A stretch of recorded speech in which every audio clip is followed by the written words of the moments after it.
This is the Ashraf Garda Show, 8 to 10 a.m., and you're listening to... Right, so you've heard my intro about record revenues for SARS, and that's very pleasing from a treasury point of view.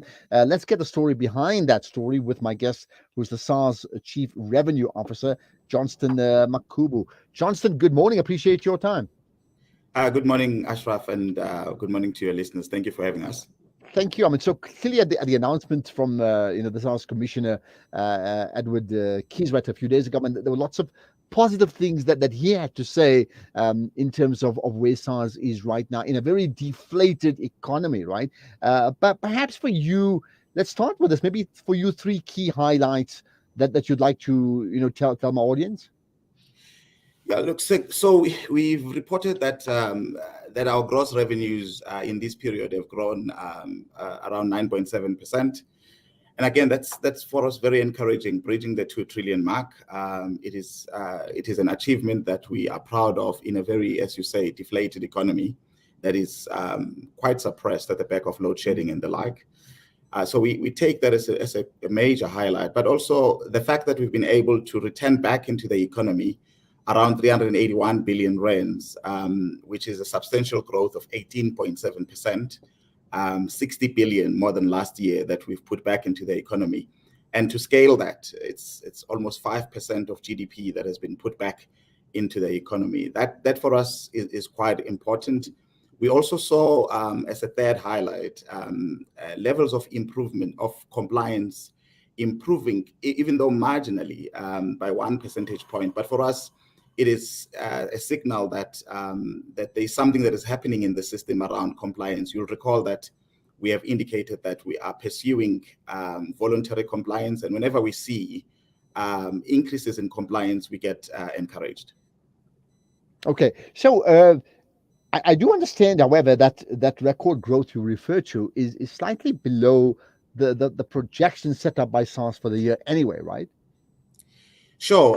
So largely, you are correct. But I think one needs to also put that into context in that the fact that we have been able to pay more refunds than we had expected. We had taken a position, Ashraf, that that we will pay all refunds as they become due if they are legitimate.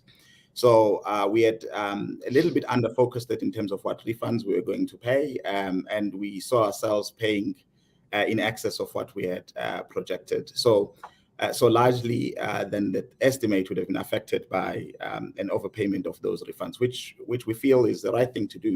You cannot hold back the economy. And the fact that those refunds get paid ASAP, maybe compared to what may have happened in years gone by, encourages people to be compliant and to get their books in order, knowing they will get the refunds if they actually present the case properly, right? No, certainly. I mean, we indicated that we will covenant with taxpayers around July when we open the filing season, for instance, that we would pay personal income tax refunds within 72 hours. And largely, Ashraf, we've met that covenant, paying around 36 billion rands in refunds back to individuals in particular. And we think that this is important in an environment where household incomes are suppressed, interest rates are high, inflation is high, that we stayed within that 72 hours. Of course, for products like VAT, and you would have heard us saying that in total we collected 422 billion rands in VAT.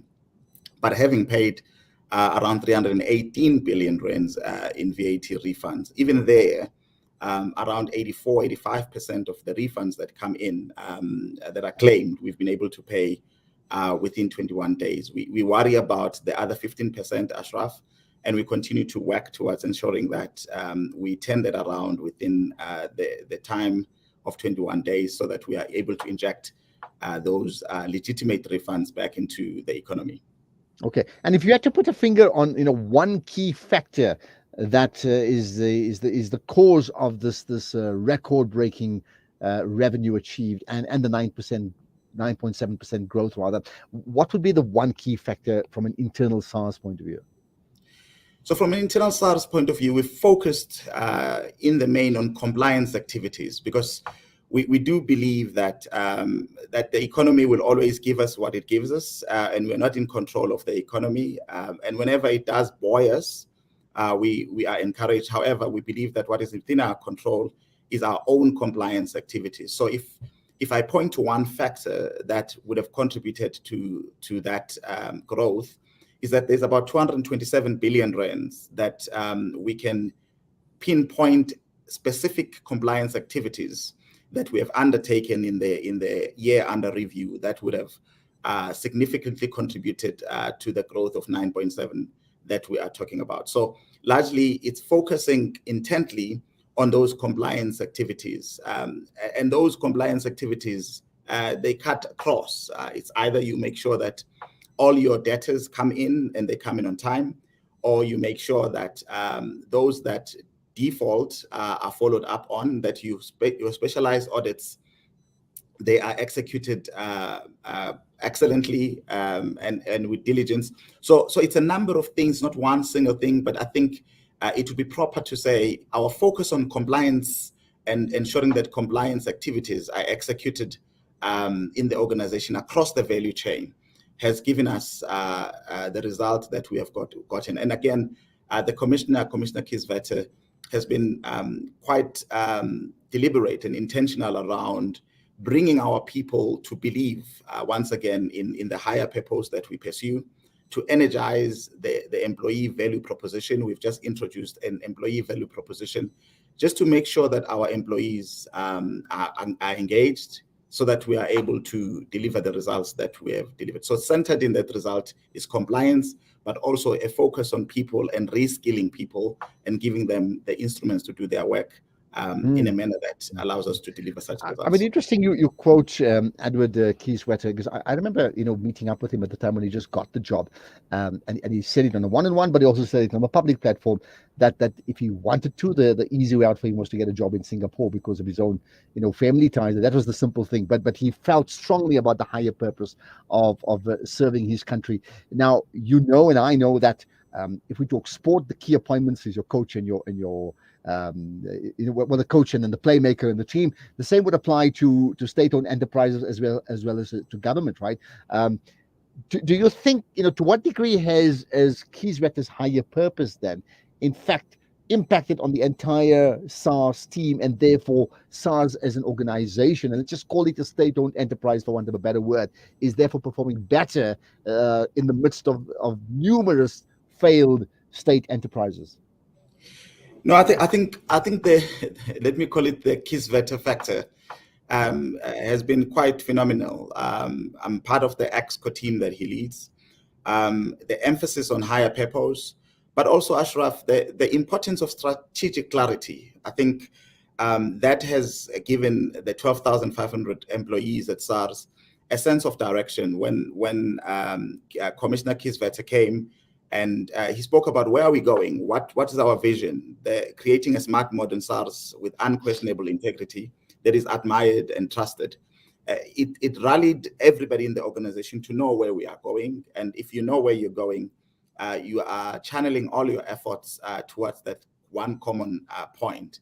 So I think strategic clarity that Commissioner Kisveta has brought into the organization has been quite crucial. In the last year and a half, we have introduced what we call the SARS leadership model that Commissioner Kisveta is quite passionate about. And it talks about what behaviors should leaders exude in the organization, and what behaviors are not going to be tolerable. And that is important because it allows leaders to call each other out when they display behaviors that are not acceptable in the organization. So that focus on leadership and making sure that there's a leadership model, which I believe personally is a world-class leadership model, has rallied leadership around what we need to be doing and behaviors that we need to call out when we see in the organization. And that's important if you look at the integrity issues and the failure of integrity in the previous era before Commissioner Kisveta came in. So it was important that be achieved. But also we've said that employees have got rights in the organization, and they've got a right to do the work they enjoy. They've got a right to get feedback. They've got a right to a fair deal. And that has allowed employees to really rally behind the higher purpose that we talk about. So I think since coming on board 4 years ago, Commissioner Kisveta has done quite a lot to rally the leadership, but also to be visible. We've got about 9 regions, operating regions across the country. He has been quite visible. He visits the ground floor quite a lot, and that allows for staff to connect with him and raise issues that worry them and things that inhibit them from doing their work. So Ashraf, I think that has been great. Well, I'm glad that you shared that with us. I think it's really important, and hopefully it's a model that other state-owned enterprises and government can emulate, because we certainly need to know where we're going as a country, right? And I mean, this brings me to the next point. It's pretty obvious, and I said so at the intro, that the more revenues, more income in terms of tax revenues generated or brought in by SARS, the more that is left to Treasury. Then, of course, it needs Treasury to make the right decisions, which is not in your domain. I understand that. But if the cake is bigger, then it just means there's a greater scope for more service delivery touch points around the country, right? But however, right, you made the point about compliance, right? What then is the level of compliance in the country, and where is the trend going? And as you answer that, I'm going to put 2 things to you. One is big business who are not so much avoiding tax, which is which is legal, but evading tax, right? And the other are the many small businesses, or effectively one-man shows, really speaking, who want to pay the taxes, they want to be compliant, but they're absolutely struggling when it's time to pay because of shrunken revenues just to stay alive. How do you marry those two? Sure. So broadly, and thank you for the question. Broadly, we are seeing, in terms of the trends of compliance, we are seeing large businesses whose compliance is around 90%, which is quite encouraging. And I think it points to the strategic decision that was made to reconstitute the large business and international segment. You'll recall that during the pre-2018, that segment had been dismantled. So since Commissioner Kisveta came in, and as a leadership team, we've taken a decision to reconstitute it. And we are seeing steady improvement of compliance in that area. As I said, 90.1% in the year that we are reporting. When it comes to SMMEs, we've seen, and you can just juxtapose this, we've seen 67.78, call it 68% compliance overall. And compared to the 90%, it says to us that there is a lot of work we need to do around small, medium, and micro enterprises in as far as compliance is concerned. But more so, I think it's important that I indicate that personal income tax from provisional taxpayers, these are people that are not necessarily salaried. These are professionals that are mostly self-employed. We are seeing 52% compliance in that area. And we will look towards ensuring that there is much more analysis here. We will zone into this area in the current year to see what education needs to be done, but also to decide for those that willfully seek to avoid meeting their tax obligations, to see what enforcement we would need to do, because it's only fair that if you are economically active, that you do contribute to the fiscus. So the trends in the main, as I indicate, large businesses, we are seeing improvements. We are worried about SMMEs. We are also worried about provisional taxpayers at individual level. So those are areas that we are focusing on. Turning to your question around how do we balance businesses that are struggling in the current environment and them meeting their obligations, there's a few things in the tax legislative set of tools that we have that make it possible for those taxpayers to come forward. For instance, if they've got a debt that is due to SARS, there is an instrument such as a deferral of payment arrangements. It's in the Tax Administration Act, Section 79. It does allow these taxpayers to come forward and say to SARS, I'm facing some challenges and I would like to defer, or rather using a common word, I would like to enter into some type of an installment payment of my liability. Mm-hmm. What we find is that some of those businesses, they simply shy away from SARS and they don't engage SARS, and ultimately Yeah. SARS has to issue final demands and the like in the steps that we take towards collecting that. So I'm encouraging those that are in the small, medium, micro enterprises to engage SARS, to engage us when they find it difficult to be able to enter into those arrangements.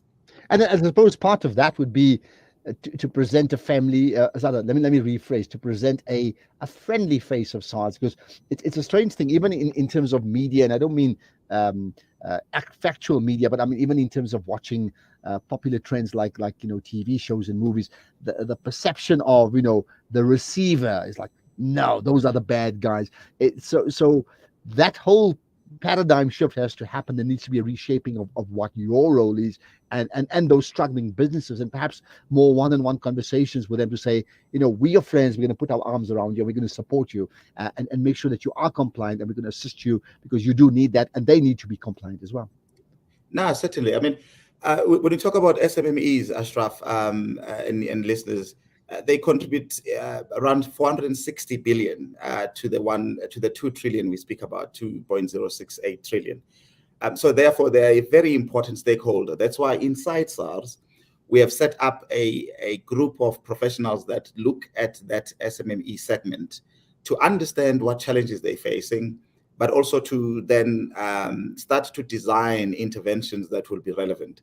I must say, though, that that we are, whilst yes, we need to present that friendly face, and I think the recent public perception survey that we conducted through a third party was quite encouraging in that we saw an improvement in the overall index from around 72% to about 76%. And what that index, Ashraf, tells us, amongst other dimensions, is whether there is an improved trust level between SARS and the taxpayer.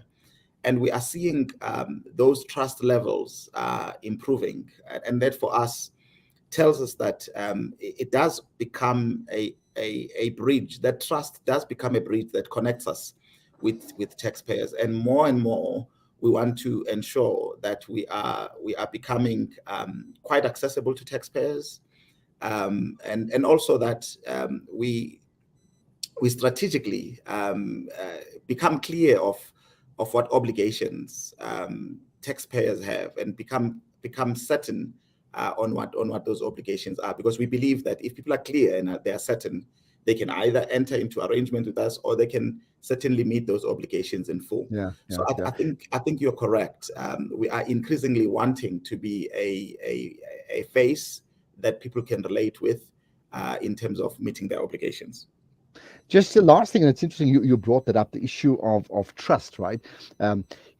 Not just in South Africa, but in many other countries in the world, when there's a sense that government is failing its duties to deliver to the citizens, for the people, there's often this talk of probably one of the biggest vehicles or mechanisms you have is to withhold taxes, whether it's direct, even if it's illegal. I'm just saying that. But the other is also to try and withhold things even at local council level by putting your rates and taxes into a trust account of some sorts, right? I mean, either way, both those things are not healthy from a SARS point of view and from a government point of view, right? Are you getting that at the moment? And I'm talking about civic action groups trying to push that line. Look, the numbers that we are reporting would not support that we are getting a pushback in terms of this. But I think qualitatively, there is conversations out there that sort of point to the fact that there is a worry around the quality of the expenditure in terms of the fiscal framework. So we do hear about these concerns, and I can assure listeners, Commissioner Kisveta sits in a forum of director generals. I sometimes represent him there.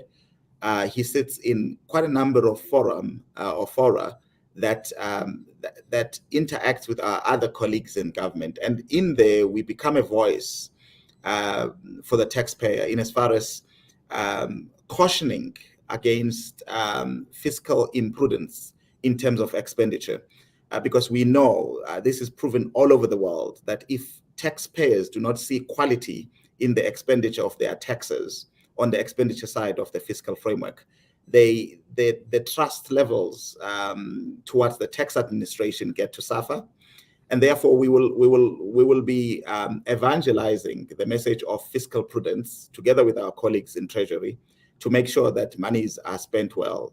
We have been on the public record saying that withholding of taxes in whatever form as a protest against whatever concerns people may have is not helpful, in that it affects the most vulnerable in society. That grandmother and that child who's destitute is not able to get the grants that they need to get in order to be able to sustain livelihood. So I think we want to make sure that we don't create or exacerbate social ills by acting in a manner that is illegal in any case. So I think we have heard about it, we are watching it, but we have not seen it in the numbers, Ashraf. Okay, all right. Well, I'll tell you what, a fascinating chat. Thank you for your insights, and I think well put. It certainly would encourage that trust between all of us and SARS. And here's the bottom line to this: a world-class